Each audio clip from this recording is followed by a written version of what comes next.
बिस्मिल्लाहिर्रहमानिर्रहीम। अस्सलाम वालेकुम। आप देख रहे हैं हालात। मैं हूँ सईद चौधरी। मेरे पास एक खबर है। कल शाम 4 बजे से मैं उस खबर को एंजॉय कर रहा हूँ। मैं चाहता हूँ कि आप भी एंजॉय करें। वो मैं खबर आपके साथ शेयर करूँगा। ये पाकिस्तान के लिए, पाकिस्तान की फ़ौज के लिए बड़े फ़ख्र की बात है। 3 ममालिक मिल के एक जगह ढूँढ रहे हैं।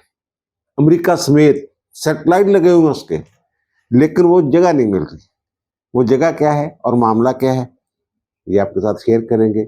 और फिर मैंने 1-2 दिन पहले भी ब्लॉग किया था कि लोग पूछते हैं जनाब ईरान का क्यों करना है, जनाब शुक्रिया अदा वहाँ क्यों जा रहे हैं हमारे वज़ीर-ए-आज़म। तो मैंने ये बताया था कि जनाब ये जो जंग के दौरान उन्होंने अपनी जो सरहद थी पाकिस्तान के साथ वो सील कर दी थी, और बीएलए के खिलाफ जो ऑपरेशन हो रहा है तो उनको भागने का रास्ता नहीं मिल रहा है ईरान की तरफ। वो तमाम चोर रास्ते जो हैं वो बंद हो चुके हुए हैं। तो अब ये बाज़ाब्ता तौर, और मैंने ये भी अर्ज़ किया था कि शायद वो कोई बाड़ या कोई दीवार वगैरह बना रहे। अब बाकायदा बाज़ाब्ता तौर पे जनाब ये ऐलान कर दिया है। ईरान की बर्री फ़ौज के कमांडर हैं ब्रिगेडियर जनरल क्यूबरस हैदरी। उन्होंने ये कहा है कि पाकिस्तान और अफ़गानिस्तान से मुत्तसिल जो सरहद है हमारी मशरक़ी सरहद, वो इस साल के आखिर तक उस पर 400 किलोमीटर एक सिक्योरिटी दीवार जो है वो तमीर की जाएगी। यानी न संदा रस्ता नहीं मिलेगा हम, ना उधर इधर आ सकणगे। वो उधर उन्होंने खड़काणगे, असी इधर उन्होंने फड़कावांगे, और फड़काने का जरा सिलसिला जारी है। लोग पूछते हैं जनाब ये अगर आप कहते हैं जनाब इतने बंदे फड़का दिए, बीएलए के इतने फड़का दिए, ड्रोन ने वहां अटैक कर दिया, वहां अटैक कर दिया, फलां कमांडर मार दिया, तो ये खबरें बाज़ाब्ता तौर पे, सरकारी तौर पे इनके बारे में क्यों नहीं बताया जा रहा? मुख्तलिफ फुटेजेस जो हैं वो गर्दिश कर रही हैं, उनमें ज़्यादातर दुरुस्त हैं एक बात, और इसमें कुछ कानूनी कबाहतें हैं, कुछ कानूनी पेचीदगियाँ हैं जिनका मुनासिब वक्त में मैं अर्ज़ करूँगा कि वो क्यों फौरी तौर पे उसके ऐलान नहीं हो रहा। इन जो ये दहशतगर्द जो हैं जो मारे जा रहे हैं, हलाक किए जा रहे हैं, जन्नत हासिल किए जा रहे हैं, तो वो मैं मुनासिब वक्त पे इसका वो बताऊँगा। हो सकता है हुकूमत की तरफ से बाज़ाब्ता तौर पे ये ऐलान कर दिया जाए। और दूसरी खबर ये है कि जनाब जो कश्मीर वाला इशू है, मैंने ये अर्ज़ किया था कि चीन जो है वो कश्मीर वाले इशू में कूद पड़ा है। वो इसलिए कि उसकी जो दलील है ना वो बड़ी मौसर है। वो जब पाकिस्तान और चीन के दरमियान गिलगित बल्तिस्तान वाली सरहद का फैसला हुआ था, कहते हैं कि दुनिया का पूरा अमन तरीन वो सरहदी माहदा था जो हुआ था दोनों ममालिक के दरमियान, तो उसको भारत तस्लीम नहीं कर रहा। और इसी तरह जो भारत के साथ उसका मामला लद्दाख वगैरह वाला, उसको वो जो सरहद है उसको भी वो तस्लीम नहीं कर रहा। यानी ये सारा जो इलाका है ये कश्मीर ही का हिस्सा था ना, वो भारत उसको तस्लीम नहीं कर रहा। यानी कि एक तनाज़ा है चाइना और इंडिया के दरमियान कश्मीर के हवाले से। तो बाज़ाब्ता तौर पे ये दरख्वास्त आ चुकी हुई है पाकिस्तान के पास कि जनाब कश्मीर के इशू पे हम भी एक फ़रीक हैं, और फ़रीक के तौर पे हम भी शरीक होना चाहते हैं मुज़ाकरात में, कि एक दफ़ा मामला जो ना किसी पासे लग जाए। कहने का मतलब यही हो सकता ना, सिफारती ज़बान तो यही कहेंगे जनाब साडा मसला भी हल करो, एक दफ़ा सारे तिन्ने फ़रीक बह के आप मामले में तय कर लेने हैं की होना चाहिए। लेकिन जब टेबल पे आएंगे और चीन भी आएगा फिर तो नोयत बदल जाएगी ना। मैंने कल भी अर्ज़ किया था। अब पाकिस्तानी फ़ौज ने और पाकिस्तान की हुकूमत ने एक मरतबा फिर ये नारा लगा दिया है कि कश्मीर बनेगा पाकिस्तान। खैबर पख्तूनख्वा में कोई मुख्तलिफ यूनिवर्सिटीज़ के जो स्टूडेंट्स थे 2500 से ज़ायद, उनसे खिताब किया है हमारे DGSPR ने, और वहाँ उन्होंने ये नारा लगाया है। और जो स्टूडेंट्स थे, जो शुरा थे, उन्होंने भरपूर साथ दिया इस नारे का। और वो नारा यह था कि उन्होंने कहा दोबारा वक्त आ गया है कि कश्मीर बनेगा पाकिस्तान। दूसरे लफ्जों में ये कहा जा सकता है कि आलमी सतह पे तो इस मामले को हम उठाएंगे ही, भारत के साथ भी उठाएंगे। इमरान खान के दौर में तो ये मामला, ये कश्मीर वाला इशू ठप हो गया था। अब एक मरतबा जब पहलगाम वाला वाकया हुआ उस दिन भी मैंने अर्ज किया कि भारतीयों ने खुद ही कश्मीर का मसला दोबारा जिंदा कर दिया। और जो शराइत रखी गई है ना, 3 शराइत जो हैं इसकी मुज़ाकरात की, जंगबंदी की, तो उनमें कश्मीर वाला इशू भी शामिल है कि जनाब इस पे भी बात होगी, और वो मान रहे हैं। लेकिन वो पाकिस्तान के पास जो कश्मीर, आज़ाद कश्मीर जिसको हम कहते हैं, वो कहते हैं ना उस पे बात होगी। लेकिन जब कश्मीर पे बात होगी तो पूरे कश्मीर पे होगी, गिलगित बल्तिस्तान पे होगी, लद्दाख पे होगी, चीन बीच में आएगा। मामला आपके सामने जब आएंगे तो उस वक्त इंडिया को जिस हजीमत का सामना करना पड़ेगा, और फिर करारदादे मौजूद हैं अक़वाम मुत्तहिदा की। ये जो आज़ादी की तहरीक है ना कश्मीर में, मुझे तो ये भी लग रहा है कि ये एक बार फिर वो जो अरूज पकड़ने वाली है, ये तेज होने वाली है। और एंजॉय करने वाली जो बात है, तो हमारे वज़ीर आज़म मेरे चाचू ने, वो भी नहीं फटे जा रहे रे, तुर्की गए। अच्छा, तुर्की में जो मैंने एंजॉय किया ना, वहाँ इन्होंने स्ट्रेटेजिक पार्टनरशिप को मजीद मजबूत करने की बात भी की है, आयरन ब्रादर की बात भी हुई है, और वहाँ वफूद की सतह पे कुछ मुज़ाकरात भी हुए हैं, और उन मुज़ाकरात में आर्मी चीफ भी मौजूद थे, और जो इंटेलिजेंस अदारे हैं उनके सरबराहान भी थे। वो ज़ाहिर कोई मालूमात शेयर की होगी, क्या हुआ होगा, इंटेलिजेंस अदारे क्यों आए हैं बीच में, सारी चीज़ें। वो बहरहाल खबर तो उसकी जो अंदरूनी अंदर की खबर है वो तो बाहर नहीं निकली। लेकिन मामला यह है कि जो पाकिस्तान और तुर्किया के दरमियान मोहब्बत का रिश्ता है, आप अंदाजा ही नहीं कर सकते। मुझे जो खुशी हुई है, वो जो हाथों में हाथ डाल के तैयब अर्दवान और शहबाज शरीफ साहब जो हैं वज़ीर आज़म पाकिस्तान, वो फिर रहे थे ना, वो जो एक मैसेज है, उस मैसेज को मैं तो एंजॉय कर रहा हूँ, आप भी एंजॉय करें। और अब आते हैं जनाब उस खबर की तरफ कि जिसको मैं कल शाम 4 बजे से एंजॉय कर रहा हूँ और मैं आपके साथ शेयर कर रहा हूँ।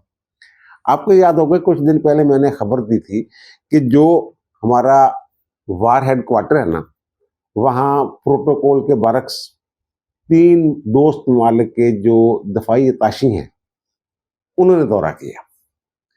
ये खुफिया दौरा था, और वो हेडक्वार्टर कहाँ पे है, ये भी एक खुफिया मकाम है जिसकी तलाश जारी है जनाब अमेरिका को, इसराइल को और भारत को। अब मैं आपको याद करवाता था वो खबर कि जनाब आज़रबाईजान के दफाई अताशी थे जो पाकिस्तान की वर्दी, फौज की वर्दी पहन के गए हुए थे, सिग्नल कोर की वर्दी, और फिर तुर्किया के दफाई अताशी थे, और फिर चीन के दफाई अताशी थे। ये तीनों वहाँ गए थे, और वहाँ फिर आज़रबाईजान के जो दफाई अताशी थे उन्होंने वो जो नहीं उन्होंने बनाई टिकटाक सा बनाया हुआ को टिनकन रेस टाइप को, जो त्यारे सर पर रख के चीनी बना रहे हैं, मीम्स बन रही बहुत ज्यादा उस पर, तो वो उन्होंने फिर वो उस अंदाज में भंगड़ा शाट डांस जो भी उसको कह ले वो भी किया था। फिर बाकी जो दफाई ताशी थे चीन और तुर्किया के, वो भी उसमें शामिल हो गए थे।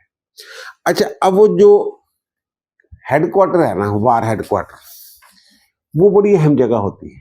ये जो उनके रडार जैम किए गए हैं, सेटेलाइट एक जो है वो तबाह हो गया, पूरा उनका एयर डिफेंस सिस्टम और दीगर जो निज़ाम सेटेलाइट से मुंसलिक है, वो सारा पाकिस्तान ने जैम कर दिया था। जिसके बाद वहां जो है दौड़े लगी थी उनकी, और फिर अमेरिका के मंतरले, और फिर अमेरिका के जरिए पाकिस्तान के साथ बातचीत, जनाब ये जंग बंदी करवा दें वगैरह वगैरह सारी चीजें आपके इल्म में हैं। अब वो जहां से ये सारा कुछ ऑपरेट हो रहा है ना, ये 1 माह से ज्यादा हो गया है उस हेडक्वार्टर को कायम हुए, वार हेडक्वार्टर, यहाँ से ये आपस में राब्ते हैं और वहां से ऑपरेट हो रहा है सारा कुछ। वैसे तो ये सिग्नल कोर जो है ना, ये चीफ ऑफ जनरल स्टाफ जो है उसको जवाबदेह होती है, उसके साथ मामला वो देखते हैं सारे इसको। तो ये और जीएचक्यू में ज़ाहिर है उसका ऑफिस है, दफ्तर है उसका, हेडक्वार्टर। लेकिन ये जंग के दिनों में ये जो वार हेडक्वार्टर है, ये किसी खुफिया मुकाम पे बनाया जाता है ताकि दुश्मन को पता न चले कि जनाब कहाँ से क्या चीज़ आ रही है और कहाँ से हमारा जो निज़ाम है उसको मजबूत किया जा रहा है। ये मैंने अर्ज किया कि ये जनाब 23 अप्रैल को ये कोई खुफिया मुकाम पे किसी जगह पे इन्होंने ये हेडक्वार्टर जो है वो कायम किया था। और इंडिया ने 3 दफा ट्रेस हुआ है, जो इंडिया का वार हेडक्वार्टर था ना, वो हमारे इसी वार हेडक्वार्टर ने 3 मरतबा उसको ट्रेस किया, उसकी निशानदेही कर ली गई। उसका इंडिया को भी पता चल जाए, जब मुझे पता चल जाए ना ये जब कहाँ पे कोई सिस्टम लगा हुआ है, मिसाइल सिस्टम कहाँ पे है, जैसा मैंने वो बरहमूस वाली बात बताई थी जनाब, वो ट्रेस हो गया था। और फिर S-400 वाला जो मामला है वो सबके इल्म में है, कैसे तबाह किया। जब ट्रेस हो जाए ना, वो कहते हैं अस्करी माहिरीन कि जनाब फलां सिस्टम फलां जगह पे लगा हुआ है, तो फिर वो एक तरह से ठुस हो जाता है मामला। फिर दूसरी जो पार्टी होती है वो फिर उसको कामयाब नहीं होने देती। चलने नहीं देती उसकी दफाई, ज़ाहिर है वो अपना उनका सिस्टम होता है। तो दूसरा फ्रीक जो है ना उसका तोड़ कर लेते हैं, आप ये कह सकते हैं सादा लफ्ज़ों में। तो ये इनको जनाब हमारा जो वार हेड क्वार्टर है वही नहीं मिल रहा, अभी तक नहीं मिला। अब खबर ये है कि जनाब इसराइली जो हैं वो भी कोशिश करते रहे हैं कि जनाब किसी तरीके से पता चल जाए। वो तो इंडिया में आके बैठे हुए ना उनके माहिरीन, लेकिन वो पता भी चला है, खबर ये है कि इसराइली जो है वो वापस चले गए हैं नाकाम होके। और फिर इन्होंने अमेरिका को कुछ पैसे वैसे दिए। अमेरिका जो पैसे ले तो वगैरह काम नहीं करता।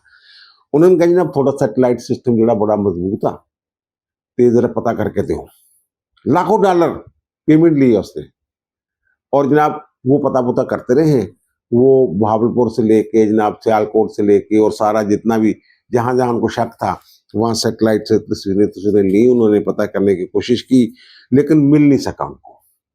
अब रिपोर्ट ये है, कहा यह जा रहा है कि जनाब पाकिस्तान ने जो 3 सैटेलाइट चाइना ने जो पाकिस्तान को दिए थे जंग के दौरान, जिनके पासवर्ड दिए थे, मैंने खबर भी दी थी, आपको बताया था कि वो कह रहे हैं जनाब ये क्योंकि अमेरिकी सैटेलाइट सिस्टम से पाकिस्तान निकल गया हुआ है, तो ये जो चाइना वाले सैटेलाइट है ना, उनके जरिए, उनमें से किसी एक के जरिए ये जो ये जो वार हेड क्वार्टर है उसको ऑपरेट किया जा रहा है। तो पता नहीं चल रहा कहां पे है। उन्होंने एक अंदाजा लगाया है कि सिंध में किसी जगह पे, अंदाजा लगा रहे हैं वो, लेकिन सिंध में मेरा ख्याल नहीं है, कहीं और है। वो सिंध में वो अंदाजा लगा रहे हैं कि जब सिंध में किसी जगह पे वो इनका जो वार हेड क्वार्टर है वो कायम है, लेकिन जगह वो नहीं अभी तक ढूंढ सके। और फिर जो ये पता नहीं कैसे चला खबर का, ये जो 3 दफाई ताशी मिले थे ना, वो गए थे, दौरा करवाया था जिनको, वो अजरबैजान के जो दफाई ताशी हैं वो बड़े जज्बाती हुए थे। वो कहते हैं हमने देखना है जनाब, हमने देखना है। तो मेरा ख्याल है ये अजरबैजान, तुर्किया और चीन पे पाकिस्तानी जो है ना काफी एतमाद कर रहे हैं, और वो एक दूसरे के एतमाद को ठेस भी नहीं पहुंचा रहे हम। तो इसीलिए उनको वो इजाजत लेके चीफ ऑफ जनरल स्टाफ से, तो उनको वो दौरा करवाया गया, दिखाया गया। अब पता ये चला है कि जो अमेरिका के पाकिस्तान में सफारतकार हैं उनकी मुलाकातें हुई हैं उन तीनों से, और वो कोशिश कर रहे हैं उनसे गुफ्तगू में अगलवाने की कोशिश की। पता कहाँ से चला कि ये वारदात डालने की कोशिश कर रहे हैं। जिन्हें पता चला कि जनाब आप इनके वार हेड क्वार्टर का दौरा करके आए हैं, तो कहाँ जैसे भी कोई किसी अंदाज में पूछा होगा, मैं तो सादा अल्फाज में बयान कर रहा हूँ कि वो कहाँ पे है, कहाँ गए थे, क्या है वहाँ, ये वो, लेकिन उन्होंने चंडी करवा देती है उनका। जैसे वो ज़ाहिर है दो टोक भी जवाब दिया जा सकता है कि नहीं थोड़ी क्यों दसी ऐसी, ये तो साडा तो पाकिस्तान का मामला हैगा, और पाकिस्तान का एक सीक्रेट दफाई सीक्रेट हैगा, असं थोड़ी क्यों दसीए। बहरहाल वो हो गए हुए हैं नाकाम। और वो जो मैंने कहता रहता हूँ ना, बल्कि पूरी दुनिया अब तो कह रही है कि जो ये स्ट्रेटजी, जंगी स्ट्रेटजी है पाकिस्तान की, ये अस्करी निसाब में पढ़ाई जाएगी, और वो अस्करी निसाब तैयार हो रहा है। ये वाला जो सिस्टम है, वार हेड क्वार्टर को खुफिया रखने में कामयाब होना, इस पे भी पूरी दुनिया कश्मकश में है कि यार ये कर की रहने, इन्हें कुछ टेक्नोलॉजी केड़ी हैगी है, मैनू भी नहीं पता की टेक्नोलॉजी है, लेकिन पूरी दुनिया हैरान। और फिर एक और मैं आपको खुशी की खबर दे दूं कि चलो जाई कर रही है, एक तो BLA वाला मसला ना, फितनाल हिंदुस्तान वाला, वो ऑपरेशन बड़ी तेजी में जारी है। ईरान जरा साढ़े पूरा तावन कर रहे हैं। और दूसरी तरफ मुझे ये पता चला है कि जो अफगानी है, अफगानिस्तान की अबूरी हुकूमत, वो जनाब चीन के भी आगे लेट गई है, और अब पता ये चला है कि रशिया को भी वो ये यकीन दहानियाँ करवा रही है। वो शायद मेरे ख्याल अफगानिस्तान, रशिया और चाइना के कोई मुज़ाकरात चल रहे हैं या पाइपलाइन में है, तो वो रशिया को भी ये यकीन दहानी करवा रहे हैं कि जनाब हमारी सरजमीन जो है वो पाकिस्तान के खिलाफ इस्तेमाल नहीं होगी, जो माजी च हो गया, आइंदा साडी तौबा। उन्होंने पता लग गया ना यार, जिन्होंने सिर ते साडे नाल लड़ना चाह रहे सी, वो खुद कुट खा के बैठे हुए ने, वो टीवी चैनल से बह के लड़ी जा रहे थे। जेडे एंकर ने और जेडे उन्होंने दफाई अस्करी माहरीन ने, ਉਹ ਇੱਕ ਦੂਸਰੇ ਨੂੰ ਗੁੱਥਮ ਗੁੱਥਾ ਨੇ। ਉਹ ਜਿਹੜੇ ਇੱਕ ਦਲਤ ਸਾਹਿਬ ਉਹਨਾਂ ਦੇ ਹੁੰਦੇ ਸੀ ਰਾਹ ਦੇ ਸਾਬਕ ਚੀਫ, ਉਹਨਾਂ ਦਾ ਕੋਈ ਇੰਟਰਵਿਊ ਲੈਣ ਗਿਆ ਬੰਦਾ, ਤੇ ਉਹਨੇ ਪੁੱਛਿਆ ਕਿ ਤੁਸੀਂ, ਮੈਨੂੰ ਪਤਾ ਲੱਗਿਆ ਕਿ ਪਾਕਿਸਤਾਨ 'ਚ ਸੀ, ਉਹਨੇ ਕਿਹਾ ਤੈਨੂੰ ਕਿਉਂ ਨਹੀਂ ਦੱਸਿਆ ਜਨਾਬ। ਉਹ ਤੇ ਗੁੱਸੇ ਹੋ ਗਿਆ, ਖੜਾ ਹੋ ਗਿਆ, ਮਾਈਕ ਲਾ ਕੇ ਉਹ ਮਾਰਿਆ ਪਰੇ, ਤੇ ਪਲੇਟਾਂ ਪਲੂਟਾਂ ਗਏ ਤੋੜੀਆਂ ਉਹਨੇ ਜਨਾਬ, ਗਾਲਾਂ ਕੱਢੀਆਂ, ਚੰਗੀਆਂ ਬੋਲੀਆਂ, ਗੰਦੀਆਂ ਗੰਦੀਆਂ ਉਹਨੂੰ। ਤੇ ਇਹ ਤਾਂ ਸਰ ਸੂਰਤ-ਹਾਲ ਬਣੀ ਹੋਈ ਹੈ। ਫਰਸਟ੍ਰੇਸ਼ਨ, ਮੁਕੰਮਲ ਫਰਸਟ੍ਰੇਸ਼ਨ ਦਾ ਸ਼ਿਕਾਰ ਨੇ ਇੰਡੀਅਨਸ, ਡਿਪਰੈਸ਼ਨ ਜਾ ਚੁੱਕੇ ਹੋਏ ਨੇ। ਬਸ ਹੁਣ ਅੱਲਾ ਖੈਰ ਕਰੇ। ਅਫਗਾਨਿਸਤਾਨ ਵਾਲਾ ਮਸਲਾ ਤਾਂ ईरान वाला ਜਿਹੜਾ ਮਸਲਾ ਨਾ, ਇਹ अल्लाह करे कि जाके मजीद मुस्बत नताइज देगा ना, तो पाकिस्तान इंशाअल्लाह ताला माशी तौर पर भी मजबूत होएगा और हो रहा। बल्कि वो IMF की रिपोर्ट आ तुसी भी देखी होनी है कि पाकिस्तान जो टैक्स इकट्ठा करने वाला मामला डबल हो गया। उन्होंने अपनी रिपोर्ट आ इत्मीनान का इज़हार किया उन्होंने। अच्छा, एक और मैं खबर बताना भूल गया, आपको याद होगा कि ये जुमे वाले दिन जब फील्ड मार्शल आसम मुनीर ने अशाइया दिया सियासी और अस्करी क़यादत को, उनके एजाज़ में अशाइया दिया, तो वहाँ वज़ीर-ए-आज़म या शहबाज शरीफ ने उन्हें एक तस्वीर जो है वो गिफ्ट की थी, जिसमें वो मिसाइल वगैरह की तस्वीर नहीं आपने देखी होगी, वो स्क्रीन पे स्क्रीन देख रहे होंगे आप। तो वो जनाब तस्वीर जो है वो जो गिफ्ट की गई थी, उसको जनाब जनरल हेडक्वार्टर में और तमाम कोर हेडक्वार्टर्स में उस तस्वीर को लगा दिया गया है। वो फतह की निशानी है यार, उन फतह की निशानी के तौर पर तमाम कोर हैडक्वार्टर्स और जनरल हैडक्वार्टर्स ला दिता गया। GHQ भी लगी है ना, मुख्तलिफ दफ्तर लग गई होनी है। बहरहाल एंजॉय करो, खुश रहो। आप दीजिए मुझे इजाज़त, इंशाअल्लाह दोबारा मुलाकात होगी नए भी इलाक़े के साथ। अल्लाह ताला आप पर, मुझ पर, हम सब पर मेहरबान रहे। अल्लाह हाफ़िज़।